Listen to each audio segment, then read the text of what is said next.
You know, you can't keep making mediocre content. Well, yes, darling. Are you ever gonna do anything else besides shorts? Shorts have just been a lot easier for me. I've been getting so much hate. Wait, my house is not always like spick and span, and I know it should be, but I've been focusing on other things. I think a few of us are getting sick of them. Just look at these comments. I know, right? Just check out some of these comments. I can't even. My mental health was like taking nosedives, you know? On the way down, it was going. So I had to make some changes. So shorts were just a little bit easier for me. Do as you wish, babe. We are our own worst enemies, aren't we? I know for sure. I have been so guilty of just being so wrapped up in my own emotions, as I have been learning, living and taking up residency in the back of my head, because that's where we go when we're living like in a constant state of stress. So I've been doing things that are going to help make me feel better and have a positive outlook on my family. If that's what you're calling it. I still love the health, beauty, and anything anti-aging, but let's be serious, I can't compete with all the beauty influencers out there, nor do I want to. I don't want to sell my soul to the devil just to get my point across. And my point is this: I'm passionate about two things in life. Now that I'm a mom, I am passionate about the well-being of my son and the children that he's going to be growing up with, and the whole world in general, and the well-being of our beloved animals, because they don't have a voice. We've taken their voice away, and the things that some people do to these animals just makes me sick.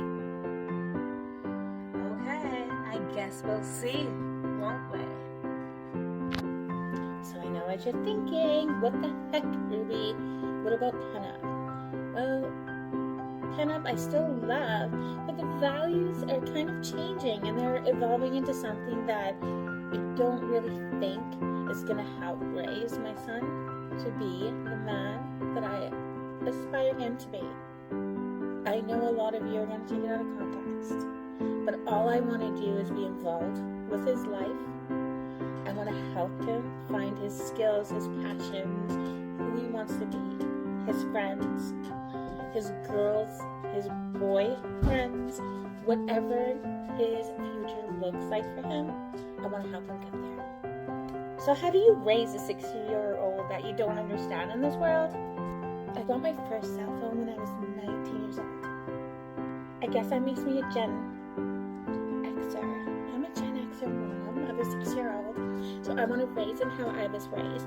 What does that mean, and what does that look like? Around his family, with good core beliefs and values, and hopefully he'll have like really good friends, right? So I wasn't Girl Guides. My mom was a leader, so I signed my son up for leaders, and I became a leader in a week. Well, they recommend that you do all these skills within the first year, and I did it in a week because it was important to add value to my son's future and upbringing. Oopsies. Just explain to you how serious I'm taking this scouter leader position. I missed the standard first aid course sign up, so I am doing remote first aid, which means I'm going to a place with no cell service, and I'm learning how to do first aid in a remote location. Right. So it's like this. I really want my name to be Rainbow, but I don't know yet. We'll have to write it. We all get little fun names, and I want mine to be Rainbow. Okay. Imagine this hike. I'm putting on more sunscreen because I don't want to get a sunburn, because you have to have one leader in charge, and all of a sudden somebody gets hurt and there's blood. I'm the leader in charge. I get a first aid badge on my red shirt, which I've only got, by the way. So anyways, expect a lot of, I don't even know. just want to be passionate about my life and the content that I'm putting out there, and that's why I have been sharing a lot of shorts about my animals, because I am passionate about animals, saving animals. I'm going to be doing exposés on rescues and people who are new, or they are bad news for animals. Do you know what I'm saying? So the first one I'm going to be talking about is, well, I'm not sure which order. It just depends on when I get the video up. So I'm sort of ready. And if you want to know anything, a video, comment down below what kind of stuff you like me to talk about. It could be anything from my Gen X upbringing. It could be from my scout training, my previous Girl Guide experience.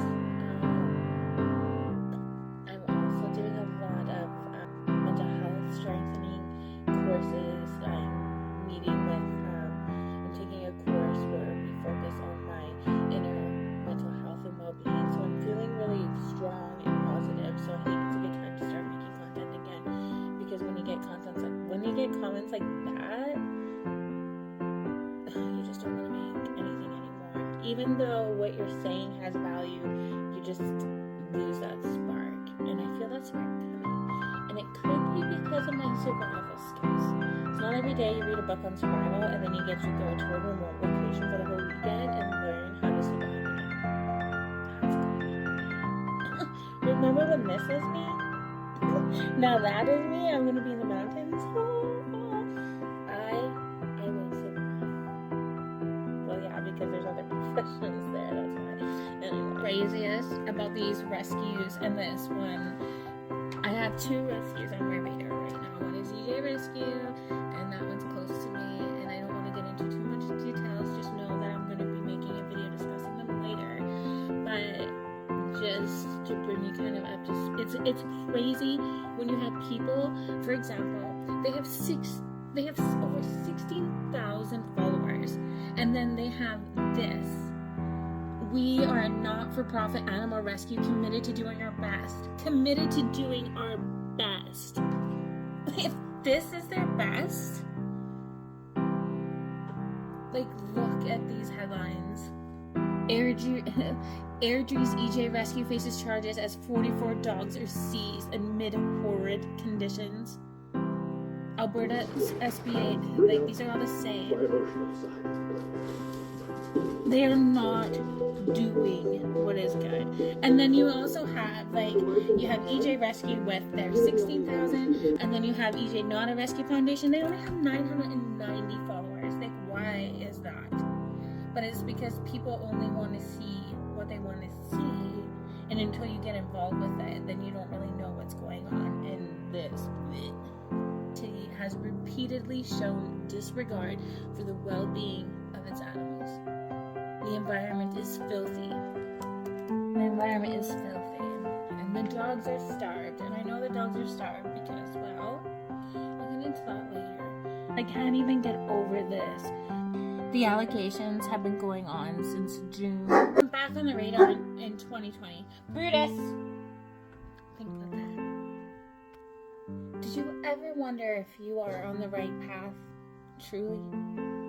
I know for me, when I was doing the scout training, nothing became more clear than the way that they presented their information.